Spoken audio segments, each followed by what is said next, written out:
Good afternoon guys! So, ang vlog ko for today ay continuation ng vlog ni Miss Francisco, page 129 to 130.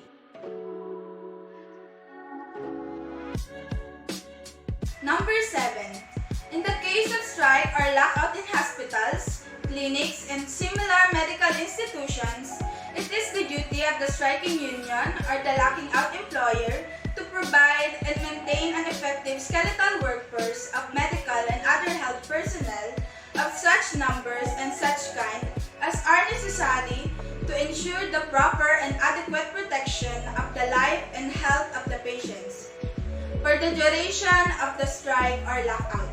The movement and services of such skeletal workforce shall be unhampered and unrestricted.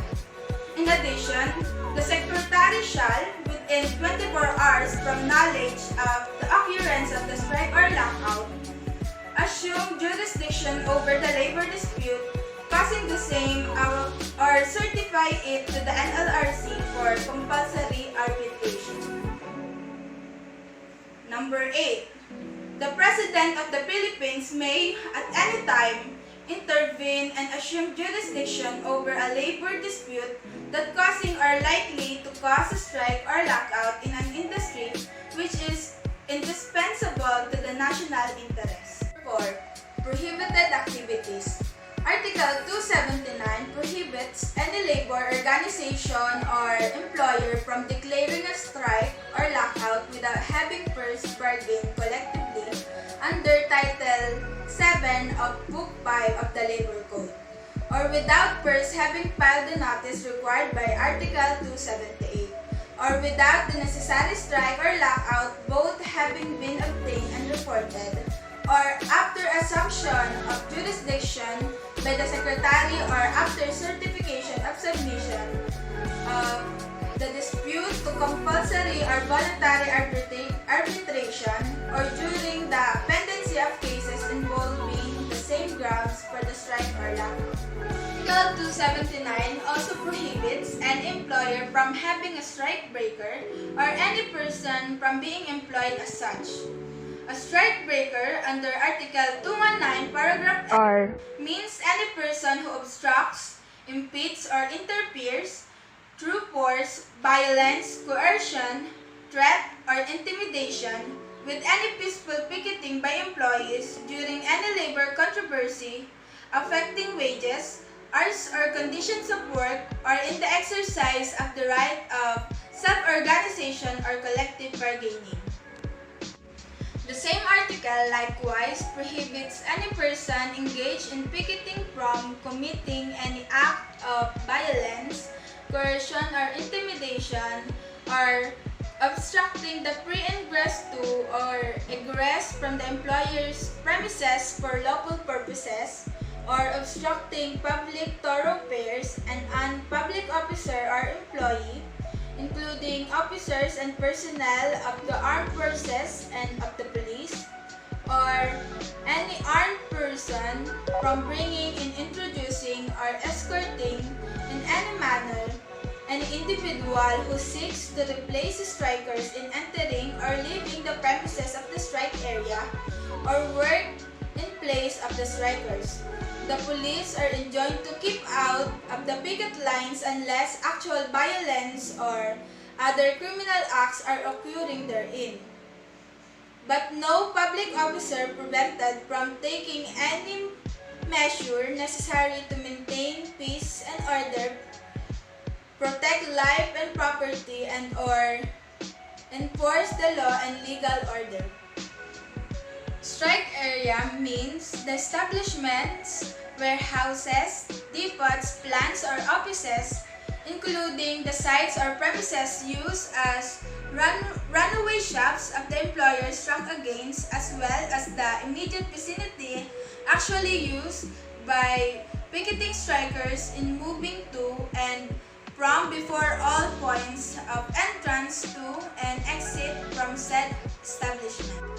5. Legality of strike. A strike, while recognized as a legitimate weapon in the universal struggle for existence and considered as the most effective instrument for protecting the right of employees to improve the terms and conditions of their employment must be pursued with legal bounds in order to be valid. The right to strike as a means for the attainment of social justice is never meant to oppress or destroy the employer. The law provides limits for its exercise. The right to strike, like the right to engage in any other concerted activities to attain their legitimate objectives, is guaranteed by the Labor Code. It may, however, be forbidden or restricted by law or contract. Consequently, it may safely be stated as a general proposition that a strike is valid and enjoys legal protection if it is not declared or carried out in violation of any legal or contractual provision that is intended to limit the exercise of the right to such concerted activity. Conversely, it is illegal if declared or conducted in violation of an applicable law or agreement. The law on strike is found in Title 8 and a part of Title 9, both of Book 5 of the Labor Code. Different articles therein provide, in the order in which they occur, the only grounds or purposes for which a strike may be declared. When a strike may be enjoined, the unlawful means of carrying out a strike, and where a strike is prohibited by necessary implication.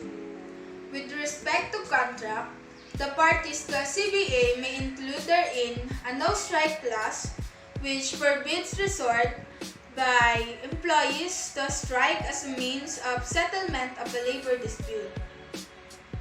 Thus, a strike is illegal if declared for an unlawful purpose or without complying with the procedural requirements, or in defiance of an injunction, or carried out in an unlawful manner, or declared in violation of a legal prohibition, or is contrary to an existing agreement. Number 1. A strike may be validly declared on two grounds: unfair labor practice and collective bargaining deadlock. If declared on grounds other than two, a strike is illegal. Article 278, paragraph B, specifically prohibits a strike over an inter-union or intra-union dispute because in this kind controversy, there is no dispute with the employer. As a lawful purpose, therefore, a strike is either an unfair labor practice or an economic strike. A ULP strike is one provoked by unfair labor practice committed by the employer. An economic strike is one that is held to force wage or other economic concessions from the employer, which the latter is not required by law to grant. It takes place after a deadlock is reached in the collective bargaining negotiations over the said concessions.